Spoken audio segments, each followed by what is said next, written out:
Panorama group, जो सोचता है वो करता है। आपके अपने सपनों का आशियाना। अब प्रधानमंत्री कार्यालय को नए नाम से जाना जाएगा। नमस्कार, आप देख रहे हैं सिटी पोस्ट लाइव और मैं हूं आपके साथ वैष्णवी। प्रधानमंत्री मोदी के सत्ता में आने के बाद कई सारे अहम फैसले लिए गए हैं। कई सारे शहरों के नाम, इमारतों के नाम बदल दिए गए हैं और ऐसे में बता दें कि एक और बड़ा बदलाव अब देखने को मिलेगा। केंद्र सरकार ने प्रधानमंत्री कार्यालय का नाम बदल करके सेवा तीर्थ कर दिया है। वहीं देश भर के राज्य भवन को लोक भवन के नाम से जाना जाएगा।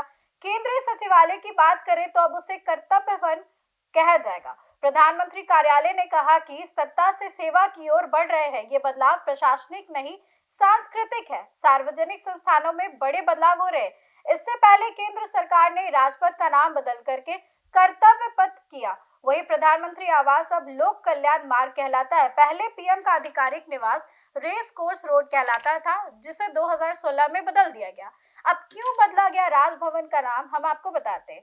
केंद्रीय गृह मंत्रालय ने पिछले साल राज्यपालों के सम्मेलन में हुई एक चर्चा का हवाला देते हुए बताया कि राजभवन नाम औपनिवेशिक मानसिकता को दर्शाता है, इसलिए राज्यपालों और उपराज्यपालों के कार्यालय को अब लोक भवन और लोक निवास के नाम से जाना जाएगा।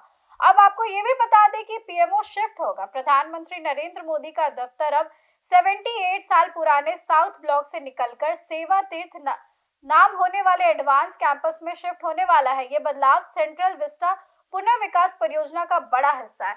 14 अक्टूबर को कैबिनेट सचिव टीवी सोमनाथ सेवा तीर्थ 2 में सेना प्रमुखों के साथ उच्च स्तरीय बैठक कर चुके हैं। सेवा तीर्थ में क्या क्या होगा हम आपको बताते हैं। पीएमओ सेवा तीर्थ 1 से काम करेगा। सेवा तीर्थ 2 में कैबिनेट सचिवालय होगा।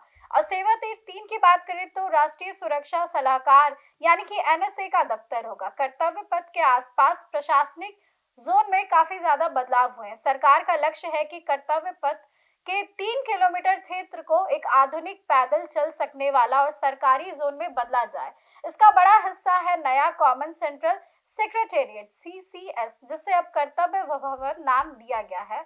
वही आपको आगे बता दें कि यहाँ 10 नए ऑफिस ब्लॉक बनाए गए हैं, जिनमें वे मंत्रालय शिफ्ट होंगे जो अभी शास्त्री भवन, निर्माण भवन और कृषि भवन जैसी पुरानी इमारतों में फैले हुए हैं। एक नया सीसीएस ब्लॉक पिछले महीने उद्घाटन के बाद काम शुरू कर चुका है, जबकि 3 और ब्लॉक तैयार है। नॉर्थ ब्लॉक, साउथ ब्लॉक का एक नया रूप देखने को मिलेगा। सेंट्रल विस्टा योजना के तहत ऐतिहासिक नॉर्थ ब्लॉक और साउथ ब्लॉक के आगे चलकर युग युगान भारत संग्रहालय में बदला जाएगा। इसके लिए फ्रांस के म्यूजियम डेवलपमेंट एजेंसी से डील की गई है। यानी कि अब कई सारे चेंजेस आपको इंडिया की राजधानी दिल्ली में देखने को मिलने वाली है। सिर्फ नाम से ही नहीं, कई सारे सांस्कृतिक बदलाव भी किए जा रहे हैं, सिर्फ प्रशासनिक ही नहीं है। और प्रधानमंत्री मोदी का यही कहना है कि अब हम सेवा की ओर बढ़ चले हैं और इसी वजह से ये सारे बदलाव देखने को मिल रहे हैं। अगर हम अपनी बिहार की बात करें तो बिहार में भी कई जगहों के नाम को बदलने की बात सामने आती है।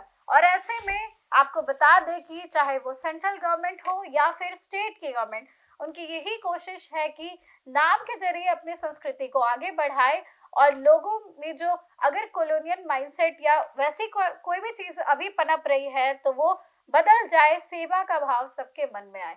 फिलहाल इस खबर में बस इतना ही। आपकी जो भी राय है कमेंट सेक्शन में जरूर शेयर करें और देखते रहे सिटी पोस्ट लाइव।